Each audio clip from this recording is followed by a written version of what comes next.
Para continuar con el tema de operatoria en dientes primarios, vamos a hablar ahora sobre las técnicas clínicas restauradoras tanto de los dientes primarios como de los dientes permanentes jóvenes. Entonces, ¿qué instrumental vamos a utilizar para poder realizar estas restauraciones en los pacientes pediátricos? Primeramente debemos tener la radiografía de la zona a tratar para poder determinar su localización o su extensión. Tener a la mano el kit básico, el espejo, pinza y sonda Hooke o de la OMS o la sonda periodontal. Es importante tenerla en cuenta ya que es la que nos va a poder determinar la profundidad de esa lesión cariosa sin tener que excavar más esa cavidad. Y los siguientes materiales necesarios para poder realizar dicha restauración, que ustedes ya han manejado y conocen. Entonces, antes de realizar cualquier tipo de restauración, debemos realizar un aislamiento absoluto del campo operatorio. Aquí tenemos los diferentes tipos de materiales que utilizamos para poderlo confeccionar. Luego, dependiendo de la zona o el molar a realizar, ya sea en superior o inferior, vamos a realizar el diseño sobre el líquido de goma. Una de las variables a considerar para poder colocar resinas es que el sobregrabado de la dentina debemos saber que dificulta la penetración del adhesivo. El sobresecado de la dentina colapsa la malla de colágeno y evita la formación correcta de la capa híbrida.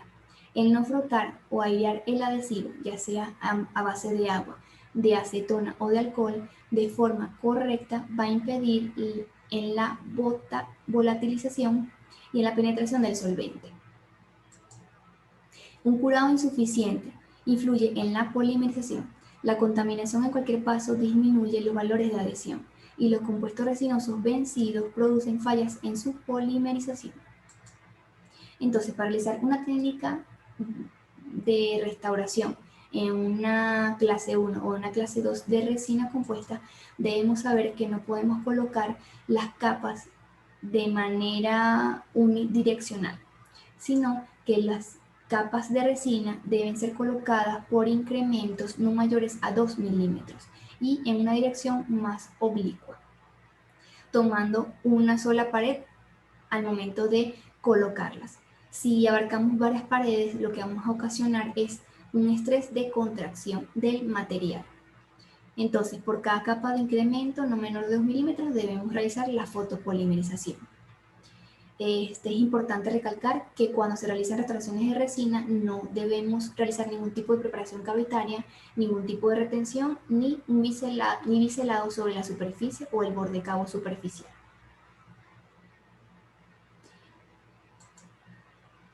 Para poder realizar restauraciones clase 2, primero debemos confeccionar una banda matriz, la cual debe estar bien ajustada por una cuña de madera y de esta manera podemos iniciar a restituir ese punto de contacto o contorno del diente.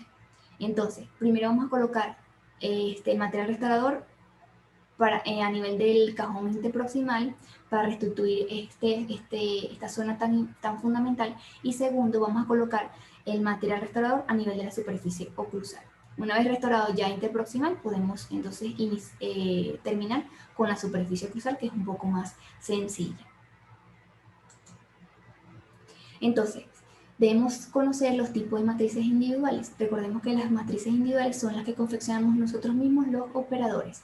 ¿Y cuáles tenemos? Las soldadas, las plegadas y las bandas entera.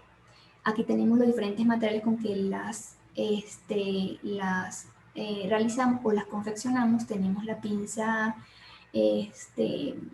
tenemos la 114, que es la Johnson, o esta pinza recta. Tenemos las tijeras y las bandas metálicas. Entonces, ¿cómo confeccionamos la matriz soldadas? Primero debemos tomar una banda metálica, la adaptamos muy bien sobre el diente, la marcamos con una pinza, donde hicimos la marca, colocamos dos puntos de soldadura y el extremo de esa banda sobrante, que es esta, la recortamos. Luego la contorneamos con una banda, con una pinza 114, como podemos ver en esta imagen, y luego la colocamos sobre el diente. Y la misma debe estar ajustada, muy bien ajustada, por medio de una cuña de madera o otro tipo de material. La matriz plegada es muy parecida a la soldada, se diferencia porque no vamos a colocar puntos de soldaduras, sino lo que vamos a hacer es, una vez adaptada sobre el diente, ¿cómo la adaptamos? Pues haciendo movimientos de vaivén hacia atrás y hacia adelante, luego la marcamos por medio de una pinza, luego formamos un doblez con la medida justa del diente, es decir, como podemos ver en esta imagen. Uno de los dos extremos de la banda metálica tenemos este y el que se encuentra por delante, uno de los extremos lo vamos a cortar a 1/3 de su longitud y el extremo largo es el que vamos a doblar sobre el extremo corto y así sucesivamente lo vamos a seguir doblando hasta alcanzar el doblez que hicimos, que es hasta acá, y ya lo colocamos lo adaptamos sobre el diente. La banda en T vamos a dar una banda metálica, la vamos a preparar en forma de T, como podemos ver en esta imagen. Luego vamos a doblar los brazos de la T, como podemos ver en esta imagen. Aquí se percata muchísimo mejor. A través de ella se va a pasar el extremo libre de la banda, es decir, este extremo se coloca en esta dirección. Y luego ya tenemos nuestra banda en T ya confeccionada. Y la misma debe ser ajustada y adaptada por una cuña de madera. Algo importante al momento de colocar la matriz es que esta debe estar colocada por debajo del margen gingival, como podemos ver en esta imagen. Si hasta acá hicimos la remoción de la lesión de caries, entonces la van a estar por debajo de ese margen gingival.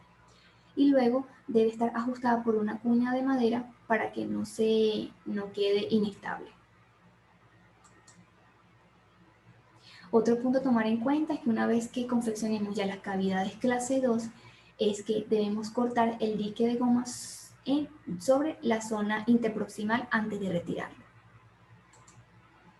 La técnica espalda con espalda, esta consiste en confeccionar ambas dos bandas. Es decir, cuando presentamos dos molares con lesiones interproximales en el mismo sentido, vamos a tener que confeccionar dos bandas metálicas o bandas individuales, ya sea soldada, plegada o en forma de T, en ambos molares a restaurar. Las mismas deben ser también ajustadas por una cuña de madera. Y luego debemos observar que estén bien adaptadas para poder impedir que el material se sobresalga. ¿Okay? Aquí tenemos ya la imagen. Y ya procedemos a restaurar ambos dos molares al mismo tiempo. Y ambos vamos a poder restituir el punto de contacto. Con respecto a las restauraciones clase 3 de resina compuestas, estas son las que están ubicadas en las caras proximales de los dientes anteriores, es decir, tanto de los incisivos superiores como de los incisivos inferiores. Y estas son restauraciones que no incluyen el ángulo incisal. El cajón proximal se va a realizar de tal forma que su ancho y localización va a estar determinada por la extensión o la localización de la lesión de caries. Aquí tenemos un casito donde hicieron la remoción de la lesión de caries, aunque fueron un poco invasivos, pero bueno, ellos aquí colocaron la cuña de madera, colocaron una banda de celuloide y su posterior colocación de resina compuesta. Y ambos finalizaron y pudieron devolverle el contorno del diente y su punto de contacto. Con respecto a la técnica de restauración de las clase 4 de resinas compuestas, debemos saber que están ubicadas únicamente en las caras proximales de los dientes anteriores, pero incluyen el ángulo incisal. Aquí se va a eliminar la lesión de caries según su extensión, como ya hemos venido explicando, y en el caso que el paciente presente es una fractura por un traumatismo, ahí sí podemos regularizar los bordes de esa fractura con una piedra troncocónica punta fina o grano fino, y luego su posterior colocación de resina compuesta. Aquí tenemos un caso donde hicieron la reconstrucción del diente 21 con una llave de silicona y el encerado, previo encerado. Es decir, primero hicieron la toma de impresión al paciente, hicieron su encerado sobre el diente que presenta la fractura, hicieron la toma de impresión con la llave de silicona, luego llevaron esa llave de silicona sobre la superficie del diente para poder confeccionar muchísimo mejor el contorno del diente, su ángulo incisal y borde incisal. Y bueno, esta técnica lo que les confiere a ustedes es reducir el tiempo de trabajo y mayor facilidad a la hora de realizar este tipo de reconstrucción netamente estética. Las restauraciones clase 5 de resina compuesta, como ya hemos venido hablando, ellas van a estar limitadas hasta la lesión de caries. Donde se extienda esa lesión de caries, hasta ahí vamos a hacer la remoción de este tejido. Entonces, una de las complicaciones de estos materiales de resina es la microfiltración. Como bien sabemos que es el paso de las bacterias, fluidos, moléculas e iones entre las paredes de la cavidad y el material restaurador. Entonces, ¿cómo podemos prevenir estas microfiltraciones? Es a través de un sellado hermético de la superficie, para así poder evitar la hipersensibilidad dentinaria, la inflamación pulpar, la exposición del material de base o caries adyacentes a la restauración. Entonces, ¿cómo lo evitamos? Por medio de un sellado de superficie. En el mercado se consigue este material que se llama Permasil, el cual al colocarlo posterior a la colocación de resina le confiere a esa restauración mayor longevidad a través del tiempo. Le evita que se fracture con mayor facilidad. ¿Cómo se aplica este material? Bueno, después del acabado y pulido de la resina, nuevamente se graba esa superficie con ácido fosfórico. El tiempo del ácido va a depender de las instrucciones del fabricante. Luego se coloca el sellador de superficie y se fotopolimeriza. Este Permasil también se puede colocar cuando el paciente presenta una restauración defectuosa y está fracturada, pues podemos colocar este tipo de material para devolverle nuevamente y tener un mejor sellado marginal de esa restauración. El acabado y pulido de las resinas compuestas, el acabado se hace a través de piedras de diamantes grano fino y súper fino, como podemos ver en esta imagen, fresas multihojas, lijas interproximales y discos de lija flexible. El pulido del brillo se hace a través de gomas con partículas de óxido de aluminio, pastas diamantadas de granulación extra fina con fieltros en baja velocidad.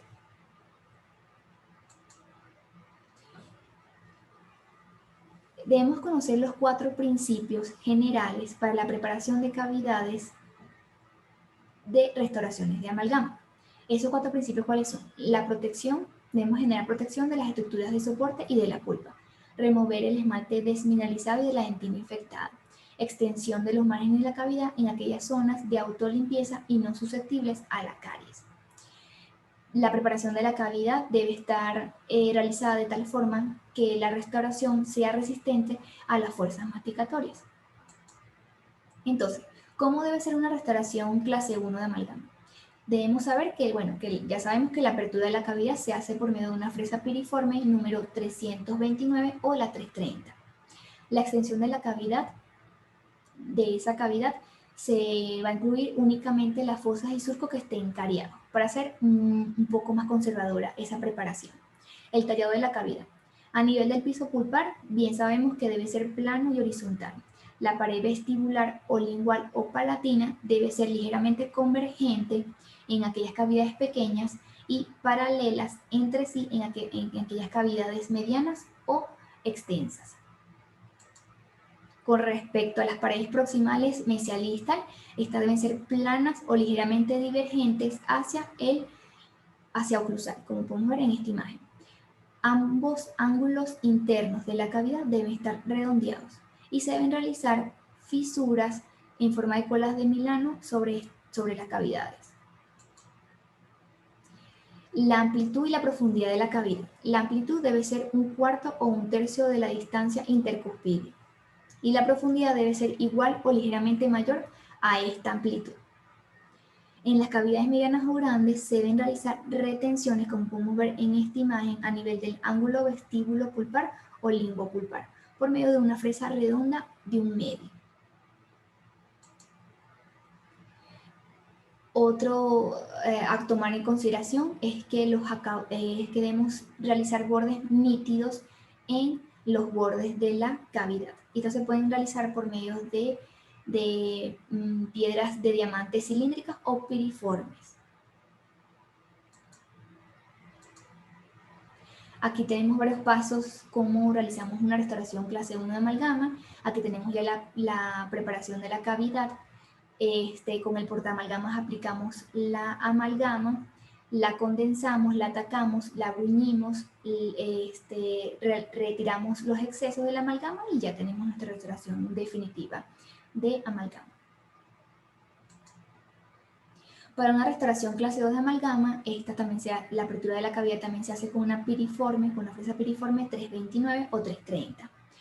Aquí vamos a resaltar más que todo el cajón oclusal, el cajón proximal, porque el cajón oclusal va a ser muy idéntico a una clase 1 de amalgama, solo que va a sobrepasar el límite amelodentinario. Referente al cajón proximal, pues bueno, las paredes vestibular y lingual van a ser totalmente planas. En sentido gingivo-oclusal van a ser paralelas entre sí. En la pared o en la axioproximal, esta va a depender. Si se encuentra en dentina van a ser paralelas, si se encuentra en esmalte van a ser divergentes. Con respecto al piso o pared gingival va a ser plano u horizontal. La pared axial va a ser convexa o ligeramente plana. El istmo va a ser de un cuarto o un tercio de la distancia intercanina.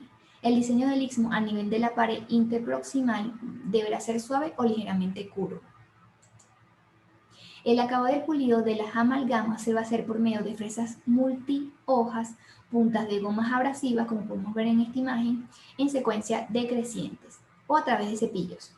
Lijas interproximales, pastas abrasivas, se va a utilizar la piedra pómez y blanco España, y se recomienda esperar 24 horas para hacer su acabado y pulido, hasta que alcancen un elevado grado de cristalización con mejores propiedades mecánicas.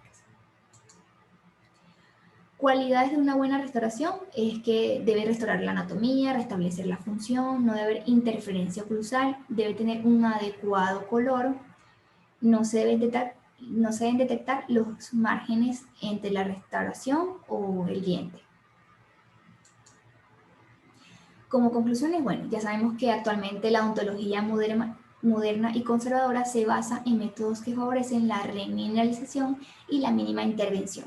¿Con qué finalidad? Con la finalidad de poder preservar la mayor cantidad de tejido sano. Al planificar el tratamiento del paciente infantil, el material restaurador a utilizar debe ser evaluado y seleccionado en base a sus necesidades individuales, como ya hemos venido conversando. Las restauraciones no van a garantizar el éxito clínico como única forma de tratamiento de la enfermedad de caries dental. El éxito de una restauración depende de varios factores: de la colaboración que tenga el paciente durante el tratamiento, la modificación que ustedes generen en ellos sobre sus hábitos de higiene dental y dieta, el diagnóstico, la manipulación del material, el control continuo del riesgo de caries y de la restauración. Como bien sabemos, de nada vale que hagamos unas bellas y lindas restauraciones si nos enseñamos al paciente a controlar la enfermedad caries dental. ¿Y cómo lo controlamos? Pues aumentando sus factores protectores y disminuyendo los factores patológicos que la ocasionan. ¿Y cómo lo hacemos? Pues educando y concientizando a ese paciente a cómo mantener un buen estado de salud bucal. La filosofía preventiva en el tratamiento de las lesiones de caries debe prevalecer deteniendo lesiones iniciales por medio de técnicas microinvasivas primeramente, realizando de forma periódica el pulido y el contorno de las restauraciones para así poder evitar su reemplazo. La educación del paciente sobre la importancia de mantener un buen estado de salud bucal y las enseñanzas de los métodos preventivos son las mejores alternativas para poder evitar la incidencia y la recurrencia de estas lesiones de caries. Aquí les tengo la revisión, la bibliografía de donde extraje toda la información del tema a tratar. Y bueno, muchísimas gracias por su atención. Espero que cualquier duda o pregunta van a ser aclaradas por medio de nuestro chat por vía WhatsApp.